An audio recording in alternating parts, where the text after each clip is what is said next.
Hello there, lovely people. Welcome to my channel. My name is Malebo Oljonzindi. I am a holistic life coach, an energy healer, and also an award-winning author. As you can see, my award is over there. I help people heal from trauma and other things, wounds, so that they can create the life that they truly deserve. You would hear there and there where I say I am a trauma-informed life and relationship coach, and my coaching is centered around healing people. That is why I am also an energy healer.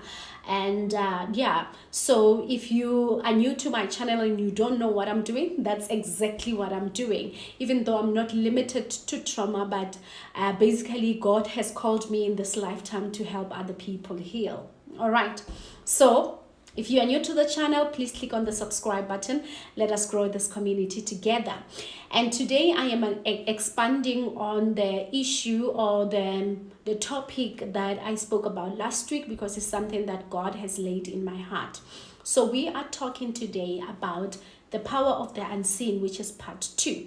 Last time we spoke about the power of the mind and the emotions, that will help you to be in alignment with the things that you want. So if you want something, you need to think about it, positively about it. You also need to align your emotions to help you attract that, because whatever that we are feeling and thinking brings about the things that we want or don't want in our lives, right? I actually saw someone posting this, that if you want to attract something in your life, you can either use, I'm not using her exact words, but you can either use hate or love. So both of those emotions can bring into your life things that you want and things that you don't want. So we need to become aware that it is not only the spiritual world or what we perceive as God and the devil and what other religion is teaching us about, but it's also the things that are within us that are discouraging us or encouraging us to actually get the things that we want. Okay, so the first thing today that I'm going to be talking about, and I think we will go on and on with this topic, and I will do very smaller videos so that you get time to also watch it while you're cooking, while you're driving, or whatever that is, right? So today I want us to talk about the power of a childhood wound or a childhood trauma. It has so much power to either break you or make you. It has so much power to also even give into your life the things that you want, or into your life the things that you don't want. I have seen with myself, particularly in the past, I was struggling with money. Those were my two main problems in life: money and relationships. Of course, I was overweight at the time, but even after I lost weight, I still was struggling with relationships, feeling that I want to be loved in a correct way. However, I was not getting a person who can love me the way I wanted to be loved. And I had debts. I was owing like even more than my annual salary, so I had problems around that. However, when I started working on myself, when I started healing and addressing things that happened in my past, I started now manifesting more money, more gigs, more clients. And I always say this: love found me at my book launch. When I was launching my book called The Journey, it was my first book. That's when my husband was so impressed by my speech, and I was speaking to women because that book specifically is for women. And guess what? He was impressed, and we started dating. And this is what I wanted. I wanted a person who can propose to me. Let's get to know each other, and within 5 months we were married, and 9 years later we are here. All right, so I am encouraging you to check your life. I hear a lot of people, and sometimes it's because people are not ready. I hear a lot of people when you suggest that, okay, you have been telling me about this, and I know that maybe some of you are also referring your friends to me, and some of them, maybe they are not ready for healing, maybe they are not ready for that path, because it also takes courage to start healing. And sometimes people have identified themselves so much with pain that they are so scared to find who they are beyond the level of pain. So when I particularly started doing the work that I'm doing, when I paid someone, I'm still doing it. I mean, when I paid someone, when we started working, I started working with a money coach, I started working with an energy healer, I started working with coaches and therapists. Even up until this day, I mean, I want to ask from work if I cannot be coached, because at work there are coaches.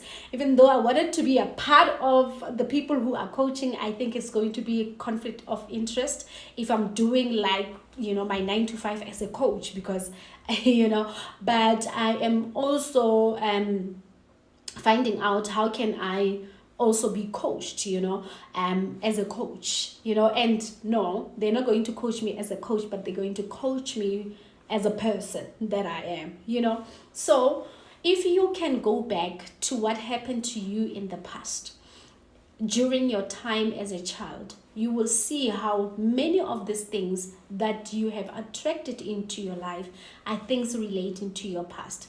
I work with clients every day who've got money problems, who've got relationship problems, who've got a whole lot of things. Let me just pick this one client because it spoke to me very much. Recently, I got a client who has relationship problems, and this client, most of the time, this is how my sessions are. I would ask you, let's go back to the time when you were young, so that I can also understand what happened to you, only to find out that this client of mine, the parents died when she was between the ages of 3 and 5, and she grew up as an adopted child. How we do it in the black family, your sister or somebody in the relative will take you as their child, but she never got that love. So growing up without that foundational love, the love of her mother and the love of the father, she decided or concluded in her mind as a child that she will never get that type of love. And today, in her relationships, she's got problems with that. Her problems are centered around love, because this is something that happened in her past. However, she didn't even know that the death of her mother, the death of her parents, would affect her love story in a great way. And it didn't stop there. Even her money story, her career, and all these things are entangled in this pain. So what I want to tell you today, if you haven't heard anything from what I'm saying, is that if you do have a problem in your life, you do have a problem becoming the parent, the father, the mother that you're supposed to be, to show up as the truth of who you are. If you are struggling as a people's pleaser, if you are struggling with anything in life, go back to the time, or go back and check your childhood. The first step of healing is awareness. It's not even about calling Coach Malibu. It's becoming aware of what is actually working against you. And when you become aware, then you will have that courage to book a session, to go to coaches, to go to therapists, and get the help that you want, that you should be getting, right? And I'm telling you, once you nail this part, life is going to be easy for you. I mean, right now I'm a fully booked coach, and my love story is in place. Everything right now, I cannot lie to you, I am in a better place than I was 9 years ago. But it's all because of confronting my childhood and healing myself. Okay, I hope that you have enjoyed this one. I will come back again next time and speak about something that God laid in my heart. I love you. Goodbye.